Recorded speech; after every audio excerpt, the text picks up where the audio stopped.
రామ్ అనే వ్యక్తి ప్రతిరోజు రాత్రి 1 గంట నుంచి 2 వరకు సెల్ ఫోన్ లో యూట్యూబ్, ఫేస్బుక్, ఇన్స్టాగ్రామ్ రీల్స్ అనుకుంటూ చూసుకుంటూ పడుకుండిపోయేటువంటి పొద్దున్నే 8 గంటల నుంచి 9 గంటల మధ్య నిద్ర ఆలస్యంగా లేచేటువంటి వాడు. భార్యకు ఆ బాధ్యత అంతా బరువుగా ఉండేది. పొద్దున్నే ఇంటి వాతావరణం కూడా టెన్షన్ గా హడావిడిగా ఉండేది. పొద్దున్నే పిల్లల్ని లేపటం, స్కూల్ కి రెడీ చేయటం, స్కూల్ బస్ మిస్ అవటం, పిల్లలు స్కూల్ కి లేట్ గా వెళ్ళటం. దానితో పాటు రామ్ కూడా 8 గంటల నుంచి 9 గంటల మధ్య లేవటం వలన ఆలస్యంగా బ్రేక్ఫాస్ట్ చేసి కొన్నిసార్లు తినకుండానే ఆఫీస్ కి వెళ్లి అక్కడ క్లయింట్స్ వర్క్స్ అంతా పెండింగ్ లో పెట్టేసి బాస్ దగ్గర బ్యాడ్ ఇంప్రెషన్ క్రియేట్ చేసుకున్నాడు. 2 సంవత్సరాల నుంచి జీతం పెరగట్లేదు, జీవితం కూడా మారట్లేదు.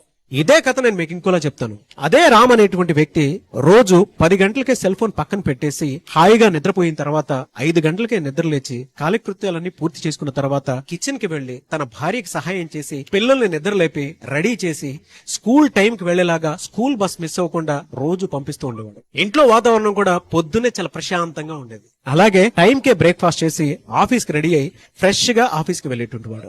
ఆఫీస్ లోకి ఎంటర్ అవగానే తన సహోద్యోగులతో మంచిగా పలకరించి తన క్లయింట్స్ ని సంతృప్తి పరిచి బాస్ దగ్గర మంచి ఇంప్రెషన్ కొట్టేశాడు. దానివల్ల జీతం మారింది, జీవితం మారింది, కంపెనీలో పార్ట్నర్షిప్ కూడా వచ్చింది. ఇప్పుడు చెప్పండి, ఈ రెండిట్లో మీది ఏ కథ? కింద కామెంట్ బాక్స్ లో పోస్ట్ చేయండి.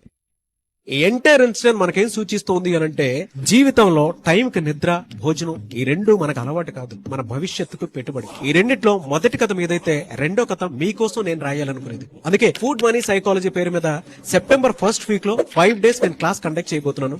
ఎవరైనా సరే మీరు కూడా కుబేరులు అవ్వాలి అనుకున్నటువంటి వాళ్ళు కుబేరా బ్యాచ్ 2 లో జాయిన్ అవ్వాలి అనుకుంటే స్క్రీన్ మీద మీ కాంటాక్ట్ నెంబర్ కనిపిస్తుంది. దాన్ని మీరు కాల్ ఆర్ మెసేజ్ వాట్సాప్ చేసి వెంటనే సెప్టెంబర్ 1st లో మాత్రమే ఎన్రోల్ చేసుకోండి. అండ్ మీకు కౌన్సిలింగ్ కావాలి అనుకున్నా కూడా మీరు స్క్రీన్ మీద కనిపిస్తున్నటువంటి నంబర్ కి సంప్రదించండి.